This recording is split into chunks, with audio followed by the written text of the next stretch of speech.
Creative Catering is a company that my husband and I formed 15 years ago.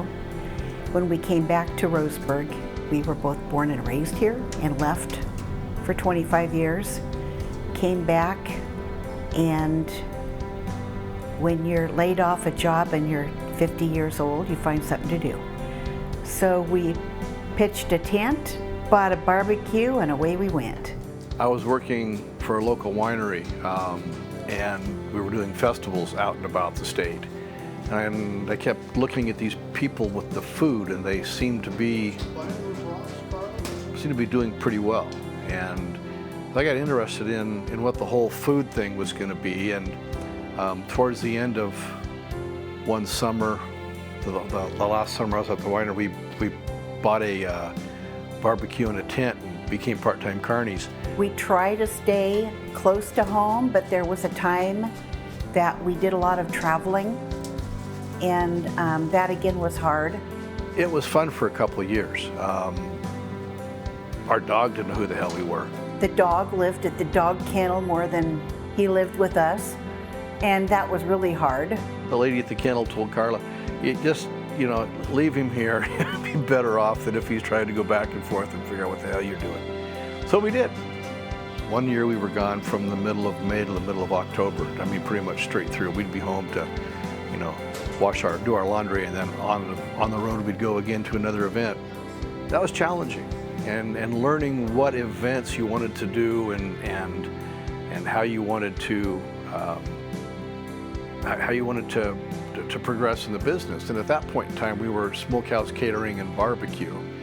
And something interesting happened about October. The phone quit ringing because nobody wanted a Smokehouse Catering company. They wanted barbecue in the wintertime. And about that time, a couple people called and asked if we would cater their Christmas parties. Our first catering job, I remember that. We had some friends that, again, one of our classmates, in fact, I think he's sitting in this picture with Scott and I, called and said, would you cater our company Christmas party? And we were going, cater? What's that? So he said, cook for us, bring us food. We're going, sure, we can wing it. We had no clue what we were doing. And it went so well, and people were very pleased with what we did, that we just continued. So we jumped into the catering business a little bit, figured out the name change to kind of give us a multi-season relationship with the public, and never really quit the carny life. We've grown from the tent, which is really hard work, by the way, to owning 2 concession trailers. We essentially have 3 jobs, and I always thought it was kind of weird that people would actually go buy a job, but yet I've done it twice, so who knows why. I love the pain.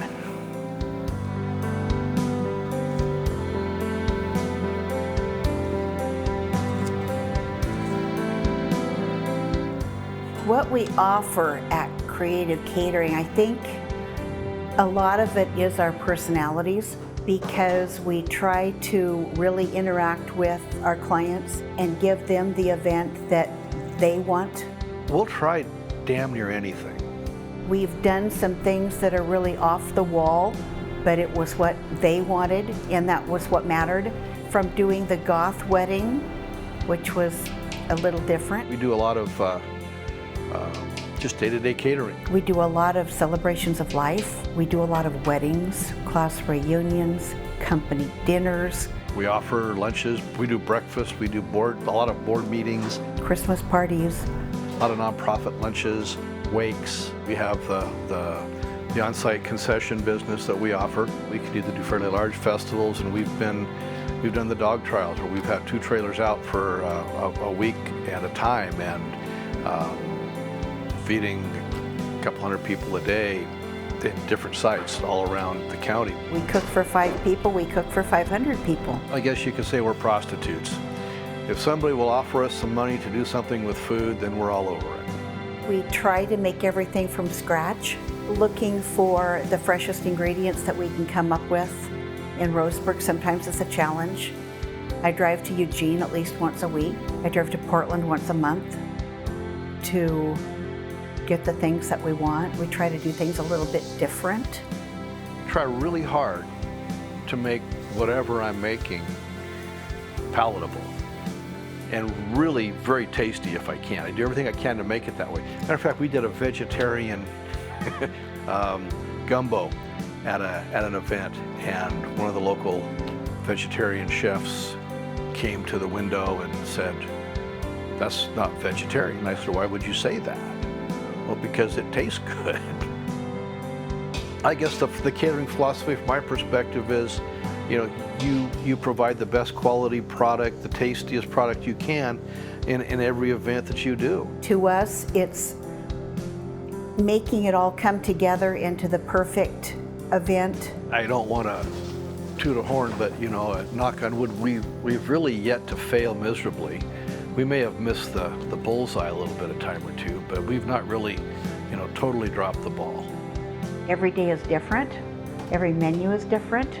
That's the fun of it. I think I get really uncomfortable working in a 4-foot cubicle. That's not me. And I know that's not Scott. So catering is fun. It's a job. But it's a passion as well. We love what we do, or most of the time we love what we do. That's creative catering.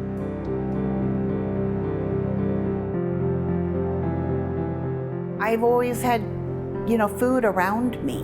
My father owned several restaurants in town. In fact, that was the first job I got fired from. He owned the A&W, and I worked for him right out of high school. And I ran out of gas on the way to work, driving a Volkswagen Beetle. There was no excuse for that. And I walked in the door and he said, "You are late." And I said, "Yeah, I ran out of gas." He said, "Let me tell you, that will never happen again, or you will be fired." And I said, "Don't worry, I quit." So my dad and I were very much alike. I learned a lot from him just by watching. He was a man of very few words, and that's good and bad. I wish now I could pick his brain, but I can't. But I learned a lot from him.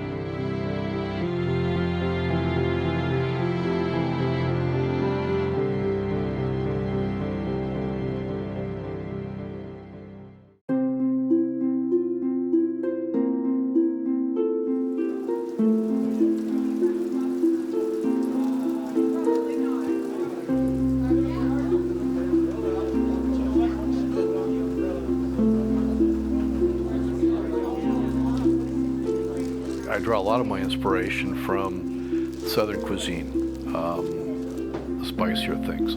I kind of got hung up on a lot of stuff that Emeril Lagasse did. But then there's John Besh, Michael Simon, Paula Deen, Anthony Bourdain. I think that was a huge loss. He was a very talented individual. There's all kinds of stuff that, all these people do things that are different. You get into Texas, some of the barbecue, some of the way they do things, and hell, everybody can see it. It's on TV.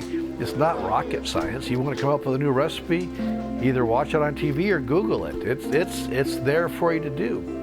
But the trick is, you've got a recipe, and understanding that's just a framework for what you're about to start. It's a guideline, so you can take that recipe and make it your own. Where do they all come from? It's amazing, isn't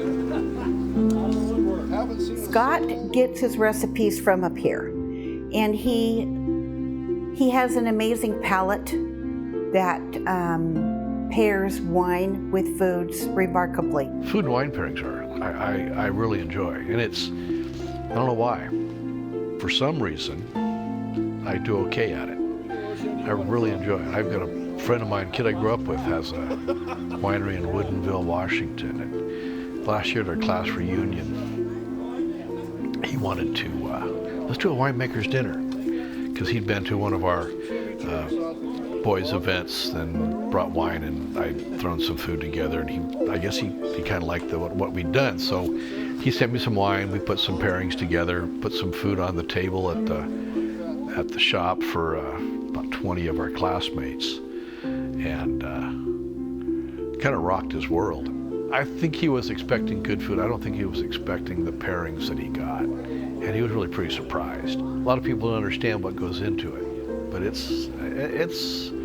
takes more than just tossing the wine around your mouth and then coming up with an idea. Like I said, you got to be able to taste with your brain. And that's what you're trying to imagine, what is going to work with this, what seasonings and herbs and spices are you going to put with this to make that. So, yeah, I like it. It's a lot of fun. He can think and imagine and taste what he wants it to be as a finished product. And it's always right on, and it drives me crazy. One of the things that bugs Carla the most is I don't write shit down for recipes. And she said, "How are you going to make it again?" I don't freaking know. It'll be the same, but it's all because of how it tastes and what goes in it. When you start tasting stuff with your brain, then you can. That's what the answer is. You start tasting stuff with your brain rather than with your tongue, and then you start developing things. Oh, that's true.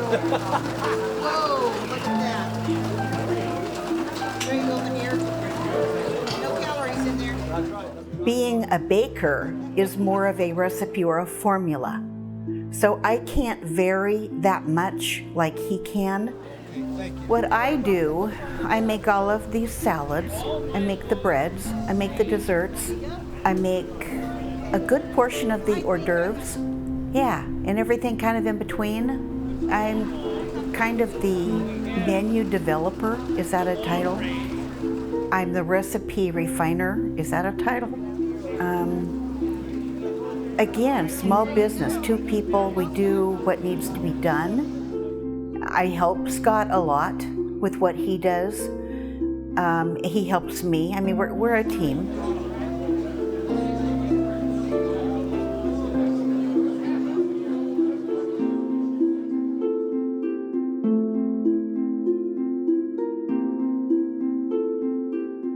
Scott takes care of all the proteins. I wash dishes and I play with the meat.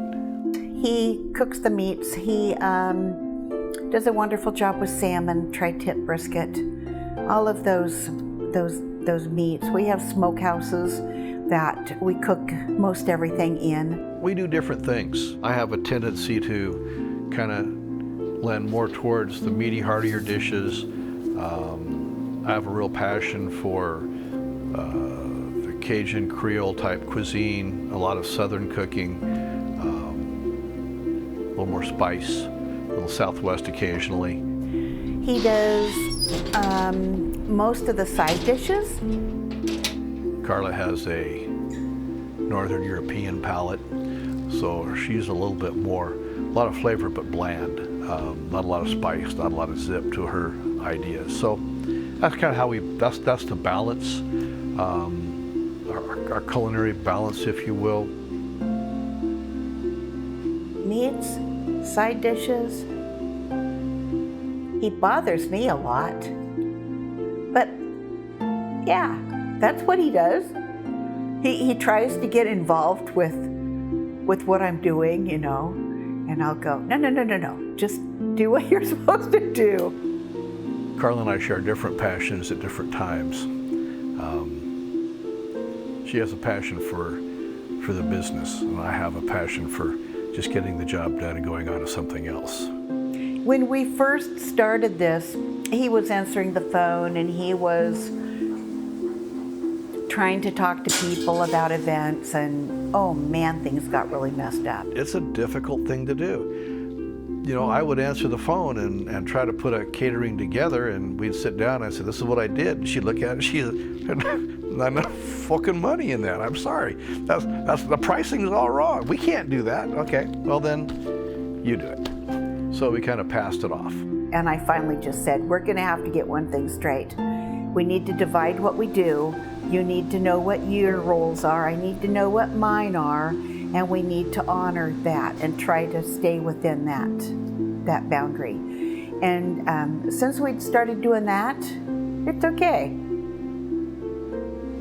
And it's worked much better since I've primarily given her that not given up my desire to answer the phone. And people will call and they'll call my cell phone and they want to talk to me about something. Dude, you're just wasting air.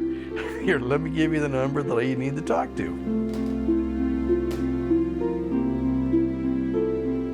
I do all of the invoicing. I answer the phone, I do the proposals, I pay the bills. Carla answers the phone and Carla does the books. I wash dishes and mop the floor. And then the rest of it's all whatever needs to be done, you jump in and do it because it's not going to happen by itself. What does she do?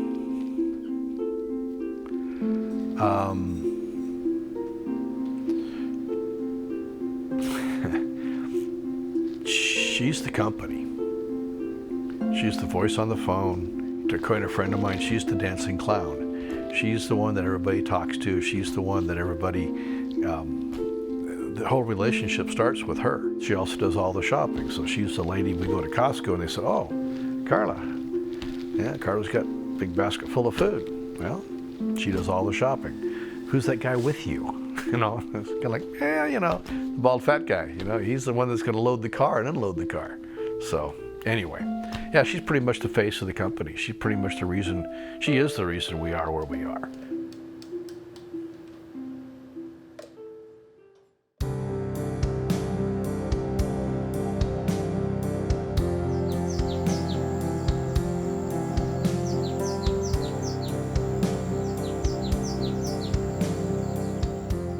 Without debt, and have been most of the time growing this company, is her.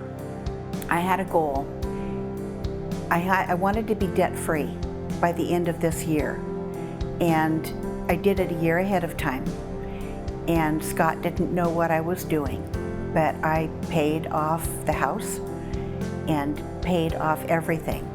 So we have no debt, and I did it a year ahead of what we were planning on doing. When we got down to about probably 2.5 years to go on the house, and that, actually we had more than that. We had like 5 or 6 years to go on the house, but we had a long talk and did the math on my Social Security bit.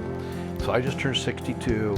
It's like, well, I can start collecting Social Security. And she said, yeah, we can put that against the house. And I'm thinking, yeah, of course, I don't get any of it. There's always one person in a relationship that is okay doing stuff with money, and there's one that's not. And he wasn't allowed to touch my computer or do the banking. So we worked a deal. I got a little bit, little monthly stipend that we get puts in the bald fat man pocket and away we go do stuff. But we were throwing the majority, like 80%, 90% of my Social Security check went right at the house. So that meant she was already making 1.5 or 2 times a month. And so when you add that third one, it comes way down. She said, we can have the house paid off in probably 2 years. And it was a little bit less. So I'm real pleased about that. The older we get, I don't have to worry about any debt, and we can retire someday and be okay. Things are much better now than they were, but yeah, it's been a long, hard pull, and we're here where we are because of her.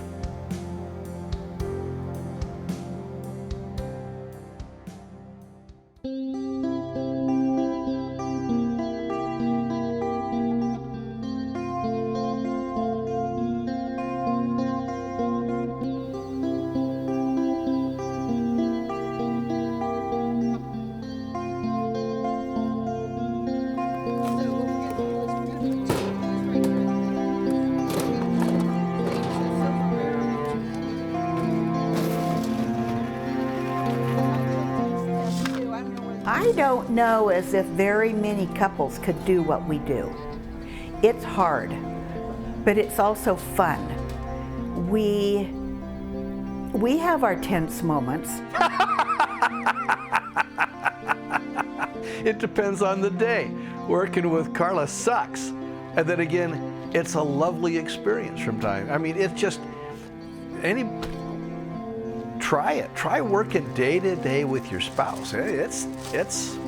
It's no walk in the park,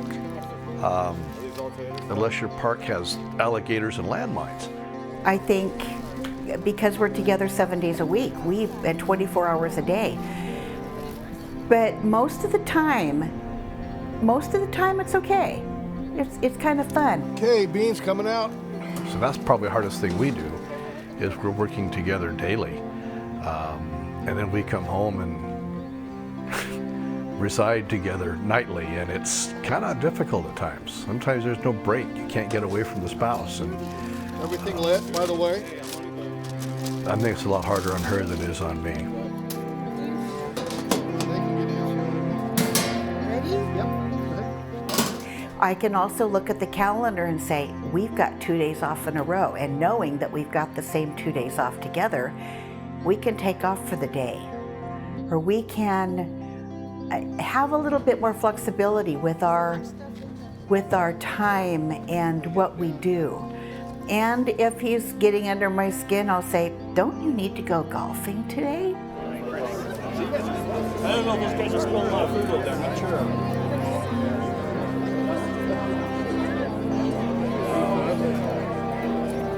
There you go, sir. A little bit more. How's that? There you go. How you doing, Gary? I'm doing good, sir. Thank you. That enough? That may be a little. There you go. Okay, make friends if it's too much, okay? Winston has been a challenge. It doesn't have the clientele here, the businesses. There's very little going on for us. I do some pharmaceuticals locally, but that's about it. So everything is in Roseburg. Now, Roseburg, when we came back 15 years ago, it had digressed. And I don't know if that's a good thing or a bad thing, but from us on a food level, we were really hurting because there was nothing out there. There was no challenge. There was nothing. There was no place to eat. It was hard. And so we're kind of in that rut of every wedding we do has to, we have to serve ranch dressing. Well, what are you gonna eat? Your napkin? I'm gonna eat that thigh right there. Okay. Thank you. That's Are you great. going for brisket too? Oh yeah. Oh yeah. There's not a whole lot here. Winston doesn't, and not a knock against the burg. I mean, I'm on the city council here. I love this little town, but there's not a lot here that happens catering wise. Most of what we do is in Roseburg. That's where most of the businesses are that use our product. A little bit more of that, please. There you go. Some barbecue sauce right there if you like. Turkey's good. How about you? Sushi, right? Okay. Just you? Hey, I'm okay. I can't have any more. She's got it.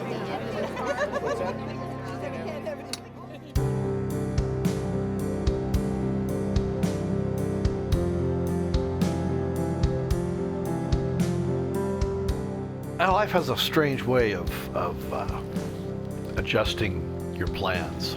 Scott and I grew up together. In fact, the picture right here, we're sitting next to each other in the front row of our kindergarten picture. And that dates us back to when he had hair, and many years ago. But we grew up together, 3 blocks apart. Our parents, PTA together, things like that. So it was a small community, and we never dated. I mean, he was the sports jock. I was the music nerd. And after graduation, he went one way, I went another, and we each had families that we started. Both of those families kind of fell apart, so we ended up in the Salem area. And one day I was working at a lumber yard in Independence selling fair book ads, advertising stuff, and he was selling safety equipment. I used to sell industrial safety equipment. I used to play shuffleboard, drink beer at a bar in South Salem. And one of the guys you play shuffleboard with worked at a mill in the office in Independence, Oregon, and I was driving by and I had some business there, so took care of the business with the safety equipment. Then I went back to talk to my friend, and as I walked through the waiting room, there was this cute gal sitting there, and I kind of looked at her and blah blah, didn't say anything, just went back to where my buddy was working. And he passed me in the lobby of this little lumber yard. And I said, I know him. And the guy I was with, he said, you do? I said, yeah, I went to school with him. That's Scott Rutter. He said, well, here, give me your card and I'll go flag him down. And I thought, oh, this is gonna be awkward. So he took my card, which at that time it had my other married name on it. So he gives me the card and I read the card. It's like, I don't recognize the name. I don't know of anybody that would be identifying me. What the hell, let's give it a shot. So he came back out and he looked at me and he said, oh, I do know this person. So we exchanged phone numbers and he said, yeah, we're gonna have to get together. He never called. And I just, quite frankly, dropped the ball. Didn't pick up the phone, didn't call her. I had 2 young kids. I was like, really, it was cool to see somebody that was familiar to me, and I thought, no, he's not gonna get away with that, so I called him. It was a week or two when later the phone rings and it's, Carla, you want to get together and do something? Oh yeah, sure, let's have lunch. So we got together and had lunch and went on a date to a barbershop quartet competition, which was kind of interesting. We were sitting in the back row. We weren't listening to a thing going on out there. And we were talking, and he said, do you like oysters?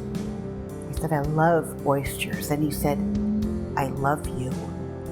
Just like that. And I thought, okay, he's really excited about food. Her memory must be more vivid on certain parts of our relationship than others. Yeah, we talked about oysters, and then she did really, then she tried to play a little shuffleboard with us, and she made a pretty good shot, won a tournament, and I said, I love you, which was kind of a nice, easy way of, testing the waters, lukewarm, cold, what is it? It was lukewarm at that point. But then again, it warmed up. So that kind of started that. 4 months later, we got married. Well, he had his 2 girls, and I had a boy and a girl. And when we put our families together on a Tuesday afternoon at 2:30 in the Dallas Park, our kids were 5, 5, 6, and 7. And it's a miracle we're still married. When you fast forward 8 years from 5, 5, 6, and 7, we were residing in the house of hormones. And estrogen blew up on more than one occasion. It was terrible. 10 years later, it was terrible. So we had lots of help from in-laws and exes trying to make our life really wonderful, and they didn't really help much. No, it was not easy. We had every force in the world against us, from his mother to both of the exes to everybody in between. So we had our challenges, and as the kids grew older, and then before you know it, they started having children and getting married. Some of them had it in the right order, some of them didn't. Now we got 10 grandkids, and everybody seems to, this week, get along. In August, it'll be 34 years, so take that.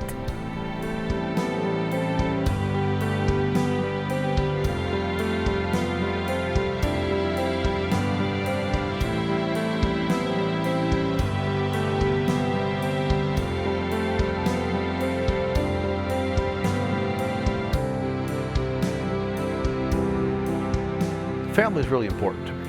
If we choose not to take a job because we want to go do something else, we have that ability. And that's something that we're trying to do a little bit more and more. The grandkids are all getting to the point where, 2 of them have already graduated from high school, and I don't really want to let the rest of them kind of go without spending some more time with them. When I have a day off, I fly to Salem or Perrydale or wherever they are. There's 7 of the 10. The oldest one in the center is now 19 years old. So that's an old picture, but they are so much better than kids. I would really encourage people to have grandchildren, not children.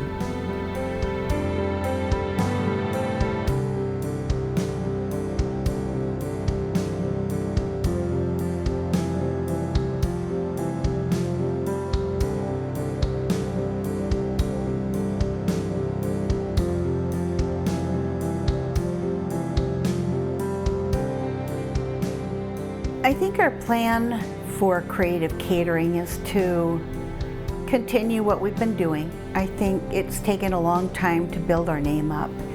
It's a very hard community to get going in, and it's taken a while. It's been, what, 12 years since we started this little fiasco, and here we are. We're happy with where we are now.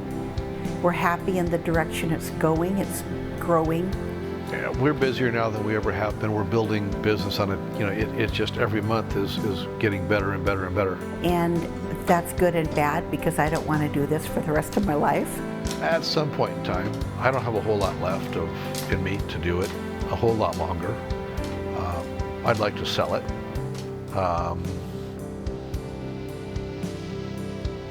How soon? I don't know. Hopefully we've got a business built up that is marketable, that we can sell, and somebody can continue. And I know that might be hard because our personalities won't be part of the company, but I believe it could happen.